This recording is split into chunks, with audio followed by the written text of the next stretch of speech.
Hi everyone, स्वागत है आप सभी का आज के इस वीडियो में। आप सबको पता है कि रीट के एग्जामिनेशन जो आप लोगों के 27 और 28 फरवरी को हुआ था, उसकी जो पेपर है वो आप लोगों की आरबीएसई की वेबसाइट पर आ चुके हैं। तो 27 तारीख को जो पेपर हुआ था, 27 फरवरी को लेवल 2 का जो सेकंड शिफ्ट थी, उसकी हम आंसर की आज की वीडियो में डिस्कस करेंगे। साइकोलॉजी वाला पोर्शन आज की वीडियो में हम लोग डिस्कस करेंगे। फर्स्ट नंबर क्वेश्चन है, निम्नलिखित में से कौन सा दिए गए कथन का सही वर्णन करता है। अत्यंत कथन ये है, अत्यंत प्रतिभाशाली माता पिता की संतान के अपने माता पिता की अपेक्षा कम प्रतिभाशाली होने के प्रवृत्ति तथा अत्यंत निम्न कोटि के बालकों में कम निम्न कम कम निम्न कोटि होने की तुलनात्मक प्रवृत्ति क्या कहलाती है। तो यहाँ पर आप लोगों के पास में ऑप्शन थे, पूर्वावर्तन, प्रत्यागमन, वंशानुक्रम में प्रवर्धन। तो यहाँ आपका राइट आंसर हो जाएगा प्रत्यागमन। फर्स्ट नंबर क्वेश्चन का हो जाएगा B will be right answer. Second number question है, निम्नलिखित में से कौन सी शील गुण व्यक्तित्व की महत्वपूर्ण संरचना है, व्यक्ति के दिन प्रतिदिन की अंतःक्रिया में परिलक्षित नहीं होता है तथा इसका प्रेक्षण सीधे नहीं किया जा सकता। सतही शील गुण, व्यक्तिगत शील गुण, सामान्य शील गुण या मूल शील गुण। तो इसका आप लोगों का हो जाएगा मूल शील गुण। थर्ड नंबर क्वेश्चन हम लोग देख रहे हैं, यदि कोई विद्यार्थी स्थानिक बुद्धि संपन्न है तो एक शिक्षक के रूप में आप उस विद्यार्थी के माता पिता को उच्च अध्ययन में किस विशिष्टता क्षेत्र जाने के मार्ग के लिए मार्गदर्शित करेंगे। कोई भी विद्यार्थी है जो स्थानिक बुद्धि से युक्त है, तो उसको हम लोग देखिए, स्थानिक बुद्धि है, स्पेशल अगर उसके बच्चे के अंदर बुद्धि है तो स्पेशल बुद्धि है, तो उसको चित्रकार, सर्वेक्षणकर्ता, वास्तुकार या इंजीनियर बनने की हम लोग उसको सलाह देंगे। तो थर्ड का हो जाएगा B will be right answer. Fourth question है, ज्ञान की रचना में अनुभवजन्य अधिगम की भूमिका मुख्य रूप से आधारित होती है, किस पर आधारित होती है। तो वो होती है अनुभव और परावर्ती चिंतन पर। तो फोर्थ का हो जाएगा C will be right answer. आगे है फिफ्थ नंबर, अतिरिक्त संज्ञानात्मक भार का मुख्य कारण क्या है। अतिरिक्त संज्ञानात्मक भार का मुख्य कारण पूछा है, तो खराब रणनीतियां और विचलन। तो यहाँ पर फिफ्थ का हो जाएगा B will be right answer. Sixth number question है, विशिष्ट शिक्षा के क्षेत्र के अकादमिक कार्यक्रम निम्नलिखित में से कौन सी संस्था द्वारा नियमित एवं नियंत्रित होते हैं।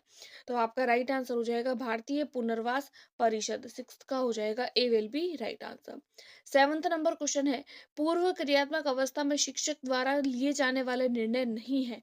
कौन सा निर्णय नहीं है। तो वो विद्यार्थियों का मूल्यांकन करना जो है वो शिक्षक द्वारा लिया गया निर्णय नहीं है पूर्व संक्रियात्मक अवस्था में। तो सेवंथ का हो जाएगा सी। 8 नंबर क्वेश्चन है, प्रधानमंत्री नवोन्मेषी शिक्षण कार्यक्रम ध्रुव का उद्देश्य क्या है। तो ध्रुव का उद्देश्य है विद्यालय और प्रदर्शन कला में प्रतिभाशाली बच्चों की पहचान और प्रोत्साहन करना। 8 नंबर क्वेश्चन का हो जाएगा B will be right answer.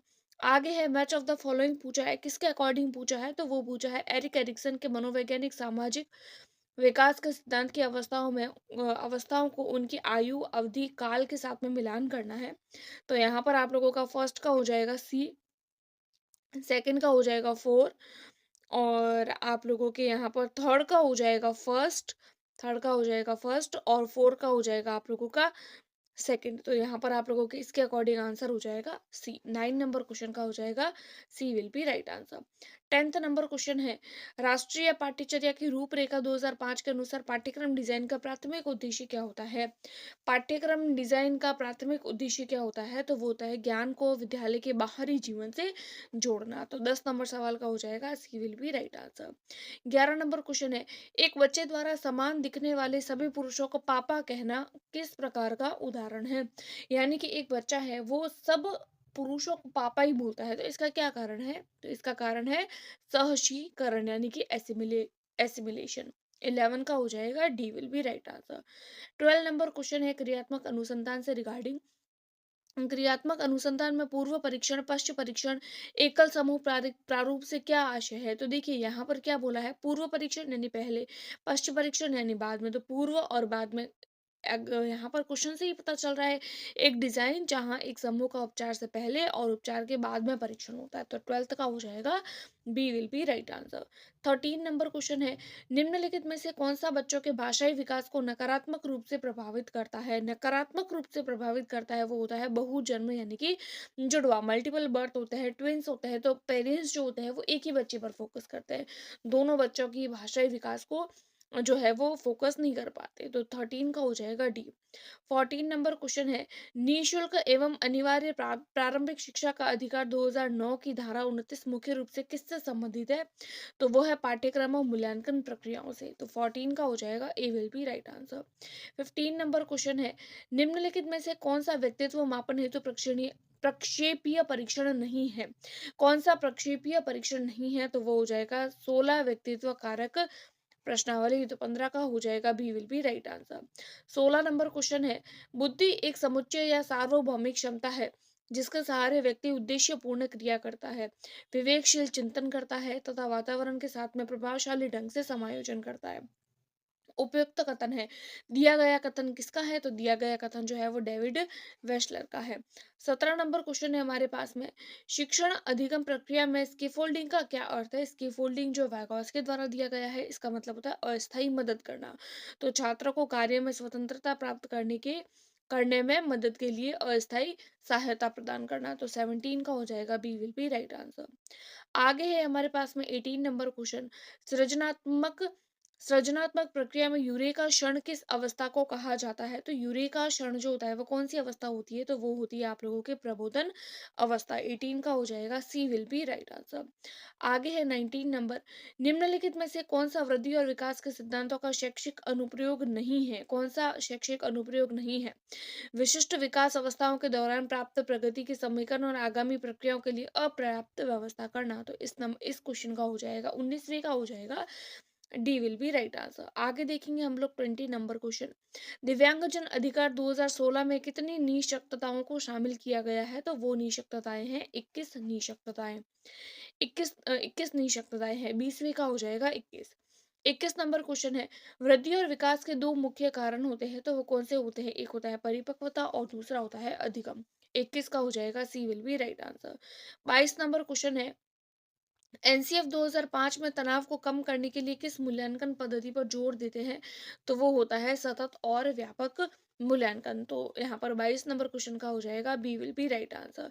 23 number question है, सृजनात्मक की विशेषताओं में निम्नलिखित में से कौन सी नहीं है? सृजनात्मकता की कौन सी विशेषता नहीं है? तो सृजनात्मकता में अहम की भागीदारी होती है। यहाँ पर 23 नंबर क्वेश्चन का हो जाएगा B will be right answer.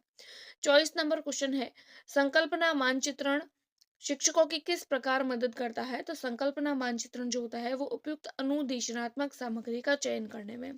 तो चॉइस का हो जाएगा A will be right answer. 25 number question है, निम्नलिखित में से कौन सा मानव शरीर के संवेगों और कार्यों और विचारों की व्यक्तिक बुद्धि और विकास को प्रभावित करता है? ये जो क्वेश्चन है इसमें ऑप्शन है तंत्रिका तंत्र, अंतःस्रावी, शारीरिक विकृति, दोषपूर्ण शारीरिक बनावट। अगर देखा जाए कि तंत्रिका शरीर के जो तंत्र है जिसमें संवेग होते हैं, कार्य होते हैं, विचार होते हैं, तो देखा जाए तो आप लोगों के चारों ही ऑप्शन ठीक है। तो इस क्वेश्चन को मैं डाउट में रख रही हूँ, इसका आंसर आप लोग ऑफिशियल आंसर किया है उसमें आप लोग एक बार जरूर से चेकआउट करना। 26 नंबर क्वेश्चन हम लोग देख रहे हैं, ज्ञान संरचनावादी कक्षाओं में शिक्षकों के लिए एक प्रमुख शिक्षण शास्त्रीय दुविधा क्या है? दुविधा पूछिए तो दुविधा हो जाती है छात्रों के स्वतंत्र सोचने के प्रयासों का सम्मान करना, साथ ही विषय अनुशासन के प्रति निष्ठावान रहना। तो यहाँ पर हो जाएगा आप लोगों का 26 नंबर सवाल का हो जाएगा A will be right answer. 27 number question हम लोग देख रहे हैं, संज्ञानात्मक अधिगम के अंतर्गत प्रच्छन्न अधिगम का प्रमुख सिद्धांत है। प्रच्छन्न अधिगम का प्रमुख सिद्धांत क्या है? तो वो है बिना पुरस्कार और पुनर्बलन के भी सीखना। तो 27 नंबर क्वेश्चन का हो जाएगा A will be right answer. यहाँ पर हमारे पास में क्वेश्चन आ रहा है 28 नंबर क्वेश्चन में हम लोगों को मैचअप करना है कि संयोजन तंत्र और उसके विवरण या आशय का सही रूप से मिलान करना है। तो नकारात्मकता का हो जाएगा ए, एक व्यक्ति अन्य व्यक्ति का ध्यान आकर्षित करता है और दूसरों के सुझावों को स्वीकार करने में मजबूत और अतार्किक प्रतिरोध विकसित करता है। आक्रामकता का हो जाएगा, एक व्यक्ति अपने असंतोष को बाहरी व्यक्तियों या चीजों पर आक्रामक रूप से थोपता है। सी का हो जाएगा प्रक्षेपण, दूसरों में अपने ही आवेगों और विशेषताओं को आरोपित करना और उसका अवलोकन करना। चौथा है युक्ति संगतता, एक व्यक्ति अपने विश्वासों और कार्यों को उन कारणों के माध्यम से उचित ठहराता है और उन्हें प्रेरित या सक्रिय करने वाले नहीं थे। फर्स्ट का फर्स्ट, सेकंड का बी, थर्ड का सी और फोर का डी। तो यहाँ पर सीरीज वाइज ही होगा, पहला, दूसरा, तीसरा, चौथा वो ऑप्शन आप लोगों के फर्स्ट में ही है। इसीलिए 28 का हो जाएगा, A will be right answer. 29 है, मनुष्य की मूल प्रवृत्तिजन्य या संवेगात्मक शक्ति को अभिव्यक्त होने का अवसर देना, जैसे एक दूसरे से घुलने-मिलने की स्वतंत्रता, क्या कहलाती है? अधिरेचन, शोधन, मार्गान्तीकरण, विरोध या प्रतिपक्ष भावना। तो ये आप लोगों का हो जाएगा अतिरेचन। 30 नंबर क्वेश्चन है हमारे पास में, निम्नलिखित में से कौन सा गिलफोर्ड के मानव बुद्धिमत्ता मॉडल का सही संरचना क्रम है? तो यहाँ पर इसका सही क्रम हो जाएगा विषय वस्तु, फिर उपरा उत्पाद और फिर सक्रिया। इस तरीके से हम लोगों ने 27 फरवरी का जो सेकंड शिफ्ट का पेपर हुआ था उसका ए सीरीज, उसकी साइकोलॉजी की जो आंसर की थी उसको डिस्कस कर लिया है। वन बाय वन हम सारे के सारे आंसर की को डिस्कस करेंगे। अपने दोस्तों के साथ में शेयर जरूर करें और टेलीग्राम ग्रुप को ज्वाइन करना ना भूलें। Thanks for watching.